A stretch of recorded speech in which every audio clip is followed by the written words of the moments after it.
Last of Night is a new science fiction thriller directed by Andrew Patterson, starring Sierra McCormick and Jake Horowitz. I really didn't know much about this movie, as I imagine nobody else out there really knew about it. It was one of those movies that just flew under my radar. It was directed by a guy that I'd never heard of. Apparently this was also his feature film debut. These actors I didn't know about, but started getting a little bit of buzz on the internet. I found out it was available on Amazon Prime, so I decided to check it out. Needed something to watch, needed something to review. Figured this would be a good choice. In this movie, you have these two teenagers, played by Sierra McCormick and Jake Horowitz. Movie set somewhere in the 1950s. Sierra McCormick is a switchboard operator, Jake Horowitz is a radio DJ, and one night, when Sierra McCormick is taking in some calls, she notices some weird frequency. She's not able to hear certain things. She starts explaining what's going on to Jake Horowitz. He starts doing a little digging of his own, and they begin to think that something might be out there that is not from this world. And what you have is a science fiction, mystery, investigation kind of movie that I will say, as a movie that was someone's first film, I was impressed by it. First of all, I want to give credit to the two leads. They both do a very good job in this movie. I like seeing the chemistry between each other. I like seeing how they're both kind of approaching this situation. Sierra McCormick is kind of acting a little bit more out of fear because of what she's heard from her switchboard, what she thinks could be out there. In the case with Jake Horowitz, him being a radio DJ, he kind of wants this thing to become a little more public. It'll get people to listen to his radio. He's getting a few different calls from a few different people. I like seeing the way they're both kind of going about it. It's, you know, it's different because it's two different personalities who are working together. But it's not just that. I gotta give props to the acting in this movie because you feel that because Andrew Patterson did not have a whole lot of funding from this movie, apparently he financed this movie himself, you feel like they couldn't do a lot of editing. There was not a lot of room for a lot of outtakes. Like, when they had to do a scene, the actors had to get it right. And these actors both got it right. There's one scene in particular with Sierra McCormick when she's first taking these calls and trying to figure out what's out there. I wanted to say the scene went on for 5, maybe even 10 minutes long. There was no jump cuts, no scenes where it looked like there was clear editing. It looked like she did the whole scene in one take because Andrew Patterson probably told her that, alright, you gotta get this right, because if you screw up, we just can't afford that. So there's probably a lot of pressure on her and Jake Horowitz to get this right.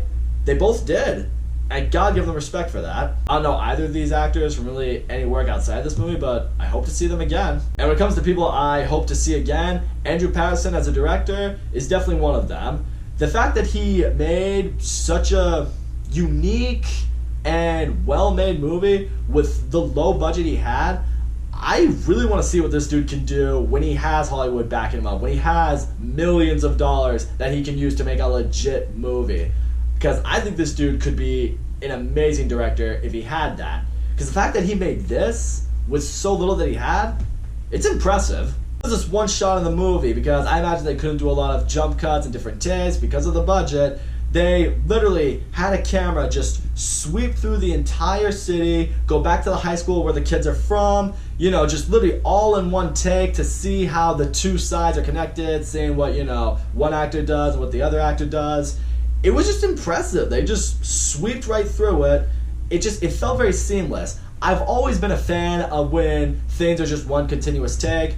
The fact that was, it's little things like that I enjoy. That's the other thing that I will bring up, is this movie is a science fiction movie because of the elements that it deals with, but it's not like your stereotypical science fiction movie where it's a complete visual spectacle, or, you know, there are going to be aliens that come to Earth and it's going to be war with the humans. It's really not like that.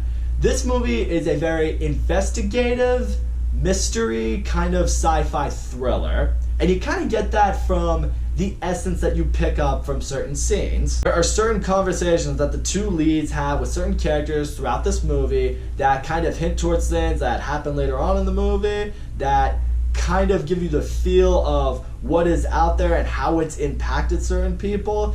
It's kind of like when people tell you ghost stories, kind of in that sense.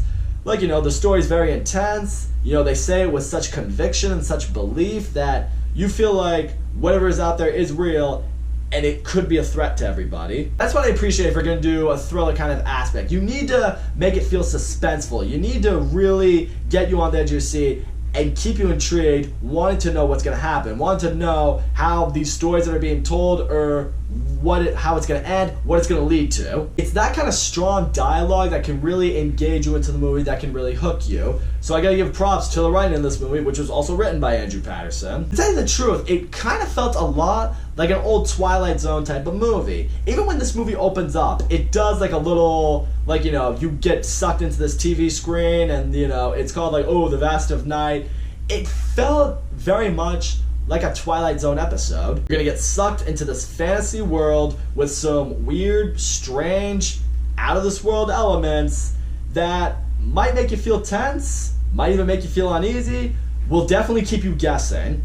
This movie never had me convinced how it was gonna go, and that's what I appreciated. The movie's not without its flaws though. It's around an hour and a half long. It felt longer than that in some scenes. I think that's because they maybe stuck with one location for a little too long. And again, I can understand that because of the budget of this movie. And that's always hard to do. If you're gonna stay in one spot, it can be really hard to, you know, really keep an audience engaged in something like that. Because you could be sitting there, the scene may not be going where you want it to, and you're gonna be sitting there like, okay, can something different happen here? I don't really feel like a movie has like really masterfully pulled that off since I saw 127 Hours, so I can't really fault the movie for that. I would probably criticize any movie that did that, and a lot of these other movies that have done that have had a way bigger budget than this one, so they didn't really have much of an excuse. And also, this isn't probably one of those like replay value movies that, for me anyway, that I'm gonna just pop in and watch with my friends or anything like that. This is one of those movies that you watch and you kind of appreciate because it was done the way it was done. You had this guy, he was turned down by a lot of film festivals. I did some research into him afterwards because I was very impressed with this movie. And, you know, he financed the movie all by himself with his money. And a lot of film festivals out there just turned them away. We're like, no, we don't know you, or we don't think this is going to work. Finally, a film festival picked it up.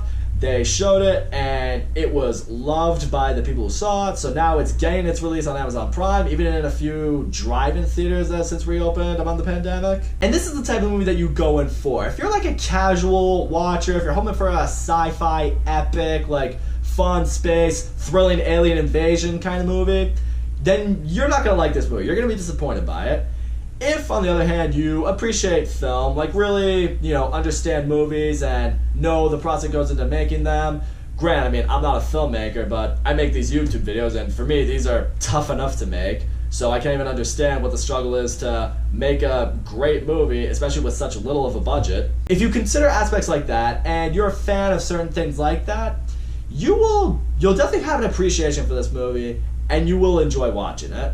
So know what your tastes are going into it. But all in all, you guys, I was really, really impressed with Vast of Night. Two lead actors do a great job together. The movie did a great job with its setting and its atmosphere. It really made things tense. It made you're on this quest with these two characters. It really felt like you were there and you're trying to figure out what exactly is out there that they're looking for. Technically, I was very impressed with this movie. The camera work was great. Also, the ending of this movie I was also a big fan of. I like that it ended the way that it did. Again, kind of felt a little bit like a Twilight Zone episode. The movie is a little slow. It's definitely not for everybody, but in the end, I walked away very pleased that I saw it, and I really genuinely hope Andrew Patterson now, this puts him on the map. Like, Hollywood sees this movie and they're just like, he did that with what he had. Let's get a real crew, let's get a real budget behind this guy and watch him just blow Hollywood away. I seriously think he could do that. I really hope this guy gets more work. I think he deserves it. So that's all I gotta say, guys. Thank you so much for watching my video. Don't forget to leave a comment, like, subscribe, and I will see you all next time.